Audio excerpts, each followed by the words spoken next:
Olá, sejam muito bem-vindos ao programa Perfil Católico da Arquidiocese de Brasília. Hoje vamos falar sobre o tempo do Advento, que terá início neste domingo, dia 3 de dezembro. Converso com o padre Anderson de Lima Alencar, formador do Seminário Maior Arquidiocesano de Brasília, Nossa Senhora de Fátima. Padre, seja muito bem-vindo aqui ao Perfil Católico. Eu gostaria de iniciar, então, esse programa com o senhor nos dizendo o que é, então, o tempo do Advento. Muito bem, obrigado pelo convite, viu, Gisele? Deus abençoe muitíssimo essa missão de vocês. Bom, o tempo do Advento é um tempo de preparação para o Natal, que abrange 4 semanas, né?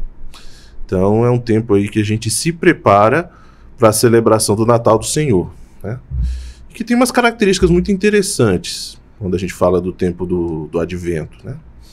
Então, compreende esse período que começa nas primeiras vésperas do primeiro domingo do Advento, geralmente ali o domingo mais perto do dia 30 de novembro. E, geralmente, quando a gente fala do Advento, a gente fala que o Advento se divide em 2 fases, 2 momentos. Nós temos 2 tempos do Advento dentro do Advento, né? Nós temos a primeira fase chamada de Advento escatológico, que vai do primeiro domingo do Advento até o dia 16 de dezembro. E nós temos uma outra fase, que é chamada Advento natalício, que vai do dia 17 de dezembro ao dia 24. E aí cada uma dessas 2 fases, dentro dessa preparação, tem uma característica particular, né? E, por exemplo, a primeira fase, né, chamada escatológico, o tema tem a ver com a segunda vinda de nosso Senhor Jesus Cristo no fim dos tempos. Então vai ser sempre uma pregação. A própria liturgia vai falar disso, né, da volta de nosso Senhor Jesus Cristo no fim dos tempos, para o juízo. E a segunda fase já vai ser uma preparação mais imediata para o Natal mesmo, né? Aí nós vamos ver as próprias leituras, os evangelhos vão narrar ali aqueles fatos que vão anteceder o nascimento do nosso Senhor Jesus Cristo, segundo o Evangelho de São Mateus, segundo o Evangelho de São Lucas, né? Então é um tempo rico, é um tempo maravilhoso mesmo que a igreja está nos oferecendo para viver, né? E assim, quando a gente pensa, por exemplo, nessa primeira fase, né, a pregação, que é uma oportunidade que a igreja dá para a gente, de a gente refletir sobre essas questões relacionadas ao nosso fim último, né? Então, né, muitas vezes a gente não costuma pensar muito nessa volta de nosso Senhor Jesus Cristo no fim dos tempos, né? O nome Advento do tempo tem a ver com o Advento vem justamente de espera. Então nós estamos esperando nosso Senhor Jesus Cristo, celebrando a primeira vinda, que no Natal a gente vai concretizar, mas já de olho lá no horizonte da eternidade, já de olho na volta do Senhor, que é certa quanto ao fato, a gente sabe que vai acontecer sem dúvida, mas incerta quanto ao seu quando. Então, o Advento vai inculcar na nossa cabeça essa necessidade da vigilância, da esperança. A gente é chamado a esperar o Senhor, né? Celebrar a sua primeira vinda, mas já de olho na sua segunda vinda. Amém, padre. E por que nesse período, padre, a liturgia se veste de roxo, então? Então, o roxo, ele é a cor da sobriedade. Ela também é a cor do luto, né? Então, ela é utilizada como cor para celebrações, por exemplo, das exéquias, né? Para as missas de corpo presente, ela também é usada como representando, simbolizando a penitência. Então, também ela é utilizada no tempo da Quaresma.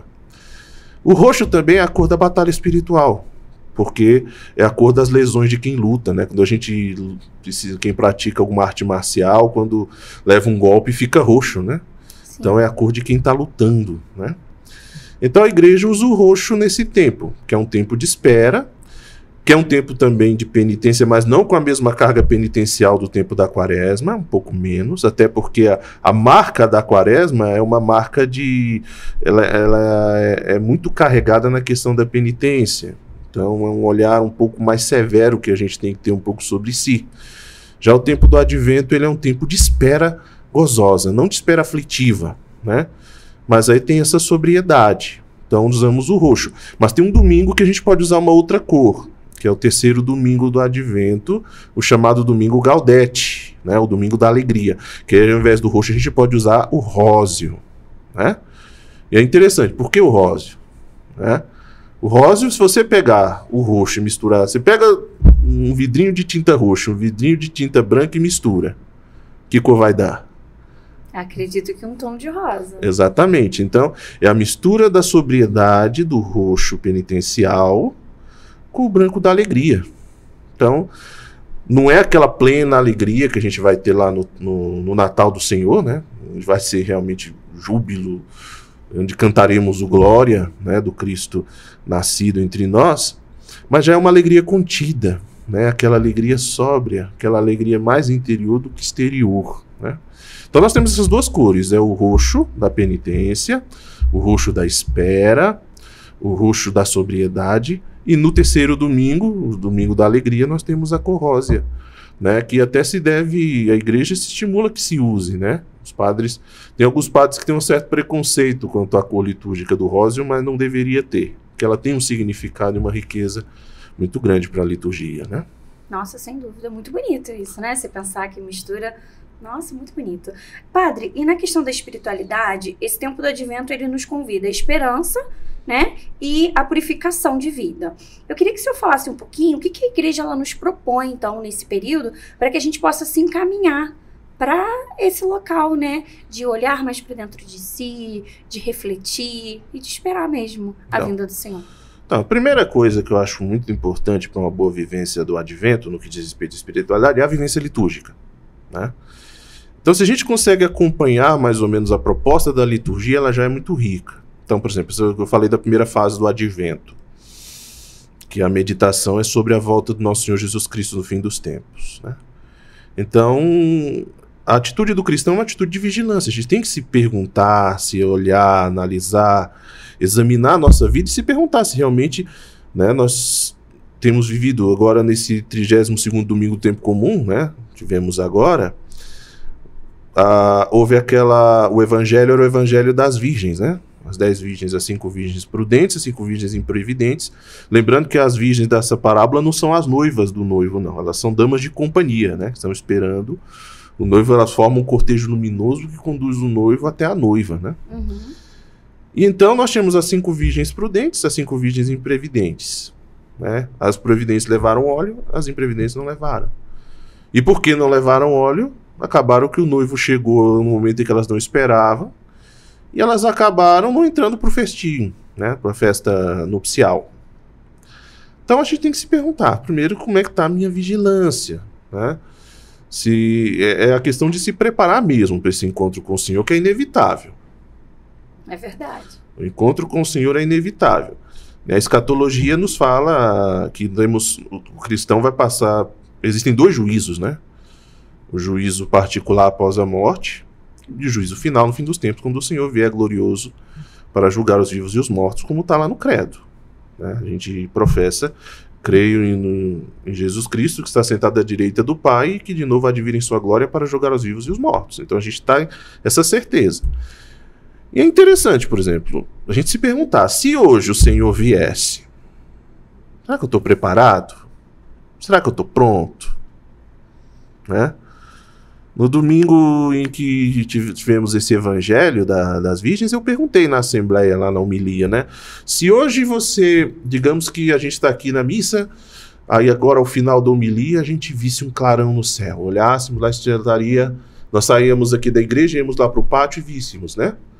Aquele sinal luminoso da cruz no alto do céu, os anjos cruzando o céu, ouvíssemos as trombetas do céu, de repente olhássemos no celular, está lá a notícia de que os mortos estão se levantando dos seus túmulos, de repente até a gente começa a se passar e vendo os mortos ressuscitados passando, e nós pudéssemos ver nosso Senhor Jesus Cristo vindo, né, na sua glória para julgar os vivos e os mortos. Será que se fosse hoje, eu estaria pronto?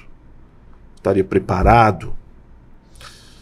Então o Advento ele vai fazer essa pergunta para a gente nessa primeira fase. Você está preparado para a volta do Senhor? Né? Como é que está a sua vida? Como é que está a sua conduta, seu comportamento? E lembrando, nós estamos vivendo o tempo da misericórdia, mas o juízo será o tempo da justiça, e nós seremos julgados conforme as nossas obras. Por isso o tempo do Advento é um tempo de revisão de vida, né? Da gente se perguntar, a gente preparar-se para esse encontro com o Senhor. Nessa dimensão escatológica, claro, vem a necessidade da urgência da conversão. Então o tempo do advento ele também é um tempo de conversão. Como eu disse, o colorido penitencial do advento é diferente do colorido penitencial da quaresma, não é o mesmo colorido penitencial. A quaresma é mais intensa, né, de uma austeridade muito maior, de uma severidade um pouco maior. Né, tanto que tem previsão, existe a previsão do jejum quaresmal, das práticas penitenciárias, da esmola, do jejum e da oração, que o advento não propõe como regra, né? Mas, por exemplo, para o advento nós temos a proposta também da recorrência à penitência. Então, por isso, muitas paróquias da arquidiocese vão promover agora no tempo do advento os mutirões de confissão. E é uma ótima oportunidade dos fiéis, dentro dessa revisão de vida, fazerem, então, essa experiência de ir ao encontro do Senhor no sacramento da reconciliação, de botar a vida em dia, de pedir perdão, né? Nesse sentido, eu faço esse apelo aos católicos que estão nos acompanhando, né?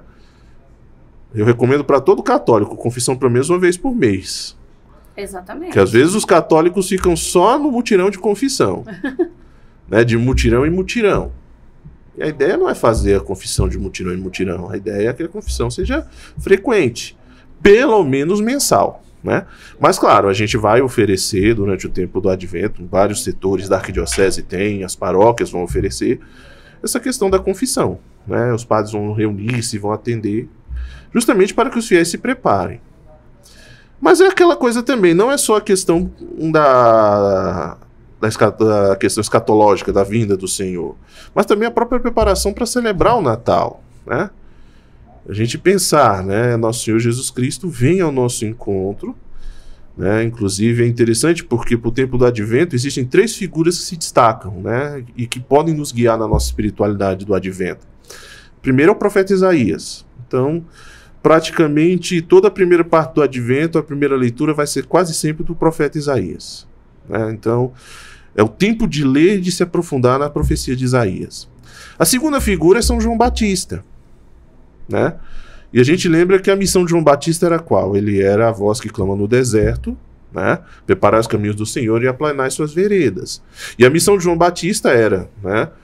Ele veio, ele nasceu, né, lá de Isabel e Zacarias. Chegada a sua idade adulta, ele foi para o Jordão. Lá no Jordão ele vivia uma vida penitente. Ele se vestia com pele de camelo, um cinturão de couro, comia gafanhotos e mel silvestre, ou seja, ele vivia uma vida frugal, uma vida de penitente mesmo, uma vida desapegada de tudo. E a missão dele era preparar um povo bem disposto para acolher o Messias. Por isso ele pregava. Pregava e batizava. O batismo de João não era o batismo no sacramento ainda, mas era um sinal visível de um propósito daquelas pessoas que iam lá, que ouviam a pregação de João, de mudar de vida. Então elas entravam nas águas do Jordão ali como uma manifestação pública de um propósito de mudar de vida, de mudar de atitude, de mudar de comportamento. Para quê? Para poder acolher o Senhor. Tanto que quando Jesus aparece, João Batista deixa muito claro, eu não sou o Messias, né?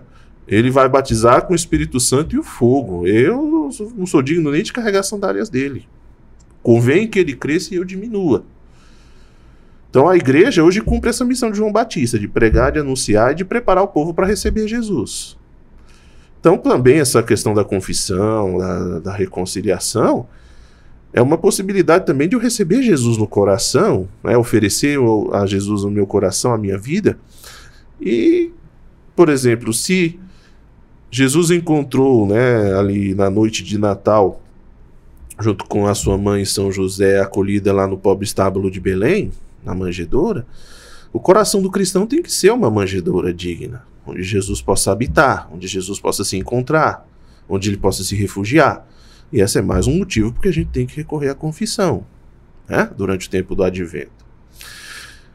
O tempo do advento, ele também é o tempo da esperança. Então é o tempo de cultivar. E a palavra-chave do tempo do advento é esperança. Esperança e vigilância. São 2 palavras, na verdade, né? Porque a nossa espera de Jesus para o fim dos tempos não é uma espera aflitiva. A ideia não é o cristão se ficar estocando água e comida, com medo, apavorado, né? Nem às vezes se entregar à superstição, ficar aí à cata de profecias, de visões, etc. Não. A gente permanece na vigilância, né? E mas ao mesmo tempo esperando alegremente o Senhor. Por quê? Porque a gente tem que pensar que essa vinda do Senhor, eu costumo usar um exemplo, né? Pensa assim, né? Uma mãe chegou para o filhinho e disse bem assim para ele, né? Olha, se você passar de ano, se você tirar umas boas notas, eu vou te dar um presente, né? Aí o menino quer muito aquele presente. Ele tá ansioso. E ele batalha pelo presente. Ele estuda, ele corre atrás, ele faz as tarefas direitinho, ele abre mão das brincadeiras, ele abre mão da televisão porque ele quer aquele presente. Então ele corre atrás.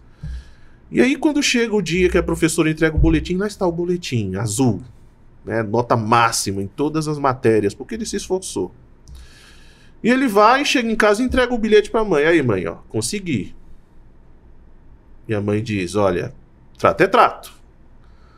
Então, a mãe diz bem assim, você fica aqui e espera, tá? Que a mamãe vai cumprir a promessa. A mamãe vai lá comprar o seu presente, né?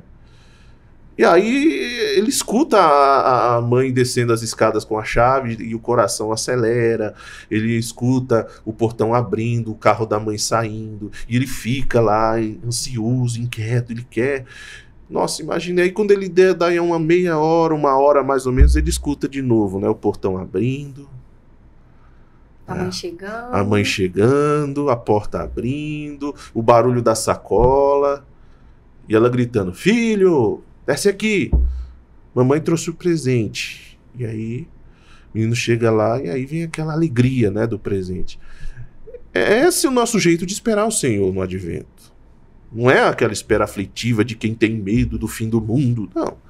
É uma espera alegre, porque para aqueles que foram fiéis ao Senhor, para aqueles que conservaram a fidelidade, para aqueles que conservaram-se na presença de Deus, que lutaram contra o pecado, que procuraram adquirir virtudes, que procuraram conservar a coerência, a vinda do Senhor representa justamente a chegada da recompensa, né?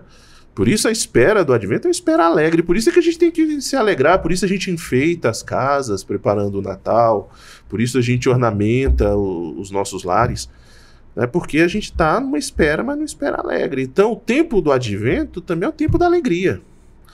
Claro que na liturgia a alegria é mais contida, né? A grande alegria vai ser o Natal do Senhor. Sim. Tanto que no tempo do Advento, por exemplo, na liturgia nós não tiramos o aleluia, não tem o glória, mas tem o aleluia.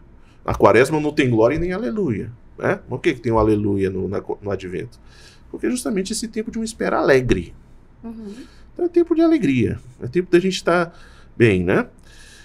O tempo do Advento também é um tempo da meditação acerca da pobreza. Quando a gente fala aqui da pobreza, é claro, o cuidado com os mais pobres. Então é o tempo da caridade, é o tempo de colocar-se a serviço dos que mais precisam. Claro que no tempo da quaresma nós temos lá a proposta da esmola, a proposta da fraternidade, mas o tempo do Advento também.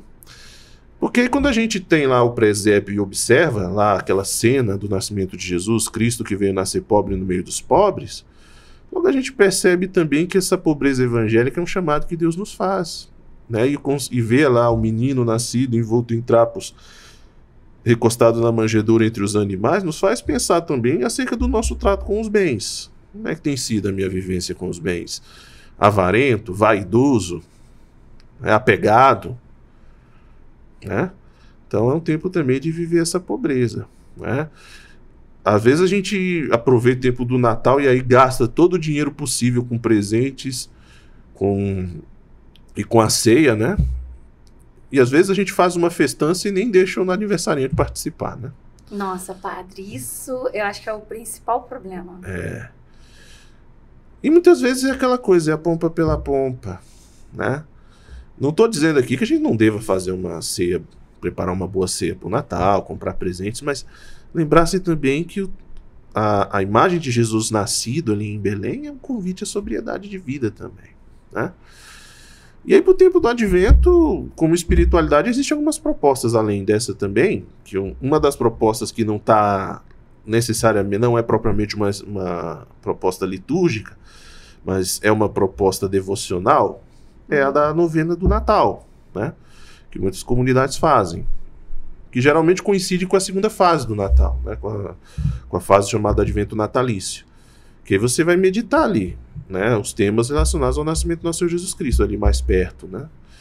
Por isso eu recomendo muito, né? As paróquias, as comunidades, mas não só as paróquias e as comunidades, também as famílias, que se reúnam, que rezem a novena de Natal, faz muito bem, prepara bem o nosso coração. Nesse sentido também, padre, organizar um presépio bonito nas casas, até para ensinar as crianças que o aniversariante, na verdade, é Jesus. Porque as crianças ficam muito focadas em Papai Noel e acabam se esquecendo do próprio aniversariante, né? Pois é. Aí é que tá. A experiência desses símbolos que a gente fala, né, do presépio, árvore de Natal, a ornamentação, ela faz parte de uma proposta interessante que a igreja tem. Né, que nós costumamos dizer, a igreja nos ensina, que o lar cristão ela é uma igreja doméstica. Sim. Né? O lar cristão é uma igreja doméstica. E como igreja doméstica, também ela é chamada a ter a sua, digamos, a sua liturgia, entre aspas, a sua vivência espiritual dos tempos, dos mistérios. Aquilo que se celebra no templo, na igreja, lá na paróquia, na capela, né, de certo modo, o fiel pode e deve procurar de alguma maneira viver também no seu lar, também em casa, né? Então, você ter um presépio em casa ali e poder com a família todos os dias se reunir, fazer um momento de oração, rezar ali a novena, ou rezar o terço, faz parte dessa experiência de viver a fé em família. É uma oportunidade também de fazer a catequese das crianças, de formar, porque realmente, né, como você comentou, hoje em dia quem realmente comanda o Natal é o Papai Noel, né, e o Papai Noel, mais do que, embora exista aquela correspondência entre o Papai Noel e São Nicolau de Myra, etc., o Papai Noel é, na verdade, um grande símbolo do capitalismo, do consumismo, né, e justamente o Papai Noel, ele é uma figura meio que se contrapõe ao Cristo que nasce pobre, entre os pobres, lá na Gruta de Belém, né? Então você ter o presépio, você ornamentar a sua casa, preparar a sua casa para celebrar o Natal, é um bom sinal, é uma coisa boa, é uma coisa importante, porque para fomentar a espiritualidade em família, e é uma oportunidade também de catequizar, né? E não só a família ali, o núcleo, mas também em torno a própria vizinhança pode fazer isso, né? Então, é muito importante isso.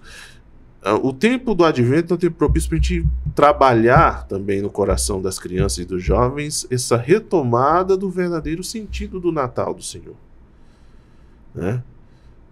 Interessante, se assiste televisão, né? Tem os especiais de Natal. Se fala de Natal, a palavra Natal tem a ver com nascimento, né? Vem de nascimento. Se fala de um nascimento, mas não fala quem nasceu. Pois é. Né?